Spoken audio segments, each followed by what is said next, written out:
unlocking the mysteries of autism and providing new hope for the families and individuals facing its challenges are missions shared by dedicated scientists across the country and around the globe.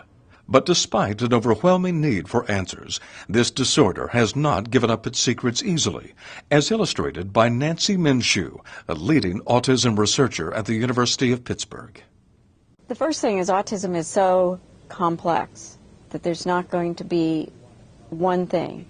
But what everyone has to realize is that our entire brain, our entire body, all started from the coding instructions in that one cell that came from the merging of the sperm and the egg. And so all of the instructions for every single thing at a molecular level was contained there. So that must be incredibly complex. We can figure it out, but it's going to take us time. We need samples in some areas, 6, 7, 10,000 people. We're never going to get that at one site. And so development of networks has shown us over the past 10 years that we can pool data across sites of various kinds and have very powerful impact. With the support of 5 institutes and centers at the National Institutes of Health, the National Database for Autism Research, or NDAR, was created as part of the federal response to address the needs of scientists studying autism.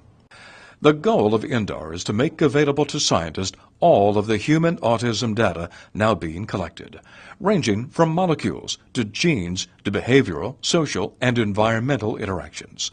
These data are being collected not only at NIH, but also at private organizations and international research efforts being conducted around the globe. Together, they will provide far more research data than any one lab could collect on its own.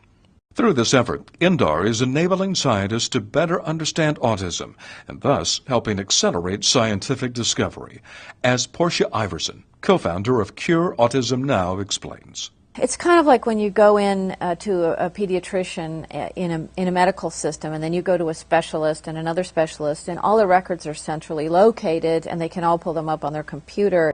Another thing to consider is that the kind of scientist who might want to work on autism but is absolutely daunted by the cost of collecting samples, of getting this type of information together, which is very, very costly to get one of these collections together, that problem becomes very diminished, and it's no longer really a huge obstacle. And so it also creates an opportunity and motivation and incentive for more researchers to get involved in the field of autism research.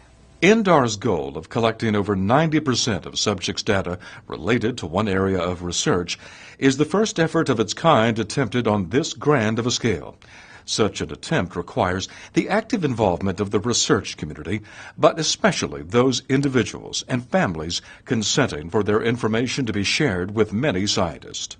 Ed Cook, an autism researcher at the University of Illinois Chicago, sees how family and individual support of NDAR serves as a cornerstone for meaningful future research.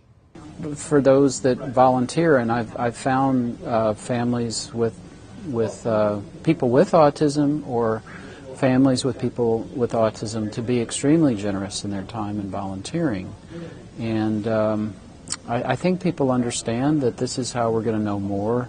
The progress may be slow, but especially in the context of younger children, they may benefit from the research in terms of new treatments. At Baltimore's Kennedy Krieger Institute, Dr. Paul Law serves as director of the Interactive Autism Network. He's also a parent of an autistic child and sees the value and reach of NDAR. As a research participant myself, I'm thrilled that NDAR exists and that when I participate in a research project, that data is being taken to a central place and well cared for and connected with all of the other projects I've participated in a way that researchers can make the most use of it in improving the quality of life for my son and for my family. It is important for potential research participants to know that while their data may be shared through NDAR, their identities are not. Before any data are shared, all information that could be used to identify a research participant is removed. Research participants are assigned a code, a global unique identifier, or GUID, which allows researchers to access information from individuals participating in multiple studies without knowing their identities. Qualified researchers who want to study autism can ask to see the information in INDAR, and all requests are carefully reviewed by a committee of experts in protecting scientific information. As a parent of an autistic child and a member of the INDAR team, Gretchen Navidi understands and appreciates privacy issues along with the need to pool data. I think it's important to share information that could potentially help others, but I'm also very concerned about protecting my son's identity. And with the GUID, I feel completely secure that it's based off of personally identifiable information. But that information never goes beyond the researchers that we're working with, so nobody else knows who we are. I think that a single person participating in any kind of research isn't going to be able to provide enough information for researchers to answer any of the questions that they're asking. But when you start with one person and then you add another person and then you keep going, you end up with a large enough group of people.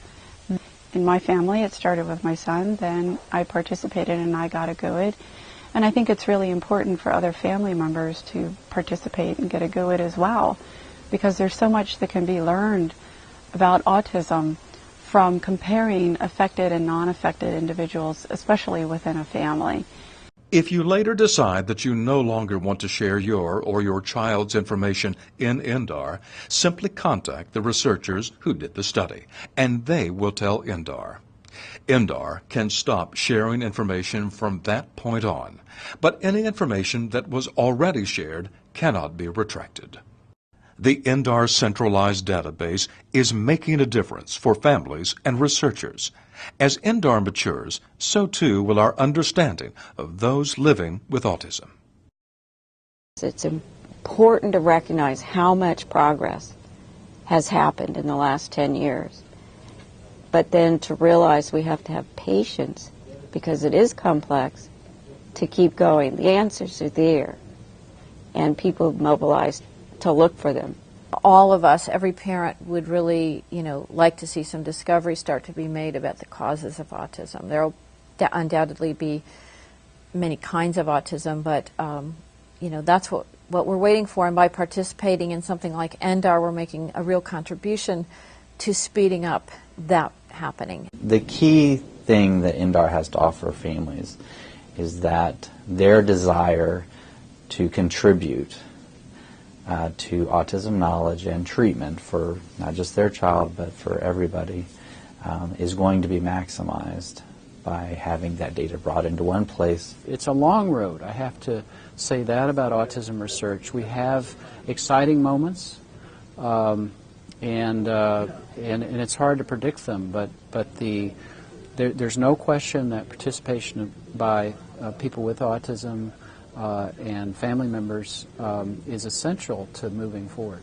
To learn more about the National Database for Autism Research and how your participation is helping accelerate scientific discovery, visit the INDAR website at ndar.nih.gov.